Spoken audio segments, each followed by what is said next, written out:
2 కోట్ల రూపాయల రైతులకు అందించడం జరిగింది ఉచిత బీమా బిల్లులు.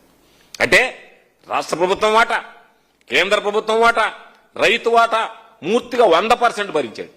కాబట్టి ప్రధానమంత్రి ఫసల్ బీమా యోజనలో లేకపోయినా రైతులకు నష్టం జరుగుతుందని బాధ్యత తీసుకుని రాష్ట్ర ప్రభుత్వం ద్వారా చెల్లింపులు చేస్తే ఆ మంత్రి ఏదో అక్కడ చదివాడని చెప్పి మేము చెప్పలేదా? 5 సంవత్సరాల్లో క్రమం తప్పకుండా ఒక్కొక్కసారి 3,000 కోట్ల రూపాయలు, 2,987 కోట్ల రూపాయలు చంద్రబాబు నాయుడు జన్మలో ఇచ్చున్నాడు. ఆ మాత్రం ధైర్యంగా చెప్పగలం. ఒకే విడతలో 2,987 కోట్ల రూపాయలు ఇచ్చాడు ఒక సంవత్సరం నష్టం జరిగితే. అంత భారీ స్థాయిలో ఆ రోజు ప్రధానమంత్రి ఫసల్ బీమా యోజన లేదే, రాష్ట్ర ప్రభుత్వమే భరించిందే మొత్తం.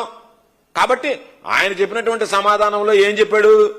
రాష్ట్ర ప్రభుత్వం ఏ రోజు ప్రధానమంత్రి ఫసల్ బీమా యోజనతో కలిపి పంటల బీమా మొదలుపెట్టాడు, పంటల బీమాకు సంబంధించి మేము ఇచ్చాము సంయుక్తంగా అంటే దాన్ని పక్కన పెట్టి ఇవ్వలేదు కదా మేము చెప్పాం కదా అని చెప్పి వీళ్ళు డబ్బా కొట్టుకున్నారంటే వీళ్ళకి ఎంత అనుభవ రాహిత్యం ఉంది, అవగాహన లోపం ఉంది అనేటువంటిది ప్రత్యేకంగా ఈరోజు చెప్పాల్సినటువంటి పని లేదు. పూర్తిగా టెస్టింగ్ ల్యాబ్స్ పెట్టాం, నియోజకవర్గానికి ఒకటి పెట్టాం, జిల్లాలో ఒకటి పెట్టాం, రీజనల్ కోడింగ్ సెంటర్లు పెట్టాం, రైతులకు సంబంధించినటువంటి ఆ నాణ్యత పరీక్షలు చేసి ఎరువులు, పురుగు మందులు, విత్తనాలు ఇవ్వండి అంటే వాటిని అన్నిటికీ మంగళం పాడేశారు. ఆర్బీకేలు సరే అస్తవ్యస్తంగా తయారైపోయినాయి. ఈరోజు వాటికి సంబంధించినటువంటి దాంట్లో మా హయాంలో ఇచ్చినట్టుగా ఎక్కడ పురుగు మందులు కానీ లేకపోతే ఎరువులకు సంబంధించి కానీ దానికి సంబంధించి లేకుండా ఈరోజు రైతులను దోచుకునేటువంటి పరిస్థితి ఏర్పడింది.